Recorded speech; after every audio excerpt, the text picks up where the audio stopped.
Hi friends, welcome to cine family to TV serial beautiful couple Mukesh Gowda and Raksha Gowda.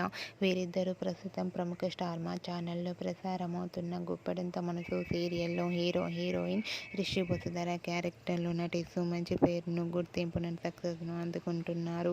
వీరిద్దరి జోడీకి చాలామంది అభిమానులున్నారు. Rishi Vasudhara updates బయటకు రాగానే మంచి మంచి కామెంట్స్ పెడుతుంటారు తన ఫ్యాన్స్ అందరూ. అయితే రీసెంట్గా Guppedantha Manasu serial hero heroine Rishi Vasudhara shooting location latest ఫొటోస్ను షేర్ చేశారు. ఆ ఫొటోస్లో రిషి వసుధర షూటింగ్లో పాల్గొని షూటింగ్ యాప్లో చాలా సరదాగా హ్యాపీగా ఎంజాయ్ చేస్తూ కనిపించారు. ఆ ఫొటోస్ చూసిన వారంతా బ్యూటిఫుల్ అండ్ లవ్లీ కపుల్ అంటూ కామెంట్స్ పెడుతున్నారు. మీకు కూడా Guppedantha Manasu serial hero heroine Mukesh Gowda, Raksha Gowda shooting and real life latest photos మీకు నచ్చినట్లయితే మీ అభిప్రాయాన్ని మీ కామెంట్ రూపంలో తెలియజేస్తూ లైక్ చేయండి, షేర్ చేయండి. మరిన్ని ఇంట్రెస్టింగ్ అండ్ లేటెస్ట్ అప్డేట్స్ కోసం మా సినీ ఫ్యామిలీ 2 ఛానల్ని సబ్స్క్రైబ్ చేసుకోండి.